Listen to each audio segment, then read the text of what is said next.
Hello everyone, welcome back to my channel. আজকে আমি বানাচ্ছি মুড়ি ঘন্ট। আজকে হলো বুধবার। এখন আমি তো কড়াইতে তেল গরম করে আলুটাকে ভেজে নেব।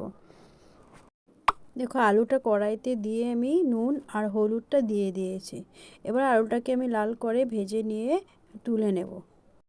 আলুটা হয়ে গেছে। এবার আমি মশলা যা যা লাগবে একটা প্লেটে গুছিয়ে নিয়েছি। দেখো কী কী নিয়েছি: তেজপাতা, শুকনো লঙ্কা, গোটা জিরে, টমেটো কুচি, আদা কুচি, কাঁচা লঙ্কা পেস্ট, ধনে গুঁড়ো, জিরে গুঁড়ো আর হলো হলুদ গুঁড়ো। আর চাউলটাকে ধুয়ে আমি ভিজিয়ে রেখেছি। এটা হলো সেই চাউল, জোহা চাউল। এবার কড়াইতে তেল গরম করে গোটা জিরে, তেজপাতা, শুকনো লঙ্কা ফোড়ন দিয়ে এবার আমি একটু ফোড়নটা লাল করে এখানে দিয়ে দেব পেঁয়াজ কুচি।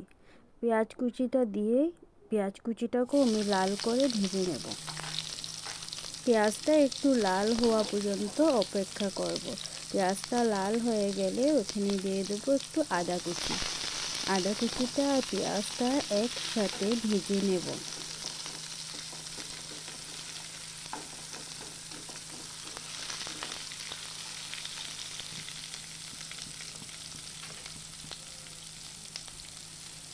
এবার টমেটো আরটা যেটা কেটে রেখেছিলাম সেটা দিয়ে দেবো। টমেটো, পেঁয়াজ, আদা একসাথে একটু যখন একটু নরম হয়ে আসবে ওখানে দিয়ে দেবো গুঁড়ো মশলাটা। গুঁড়ো মশলা আর হলো কাঁচা লঙ্কা পেস্ট সব একসাথে দিয়ে একটু নেড়ে চেড়ে তারপর আমি সামান্য অল্প জল দিয়ে আবারও এটাকে একটু রান্না করব।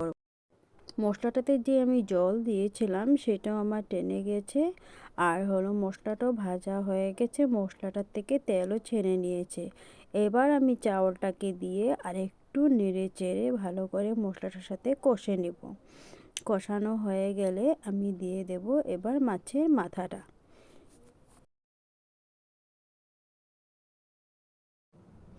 দেখো, মাছের মাথাটা আমি এবার দিয়ে দিলাম। দিয়ে দেওয়ার পর মশলাটার সাথে ভালো করে একটু মিশিয়ে ভেজে নেব।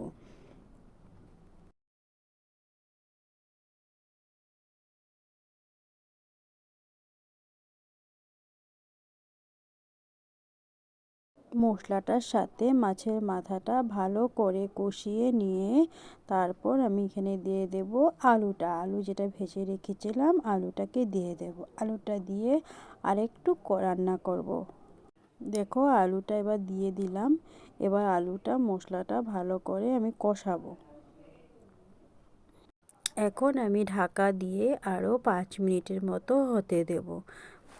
গ্যাসের আঁচটা কিন্তু আমি একদম সিম করে রেখেছি যাতে মশলাগুলো আলুর সাথে ভালো করে ঢুকে যায়। কষানো হয়ে গেছে। এবার আমি জল দিয়ে দেব। জল দিয়ে রান্নাটা আরও 5-10 মিনিটের মতো রান্না করব।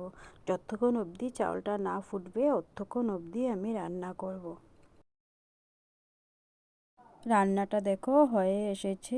এবার ঘি আর গরম মশলা দিয়ে দেব। গরম মশলাটাও দিয়ে দিলাম, এখন ঘিটাও দিয়ে দিলাম।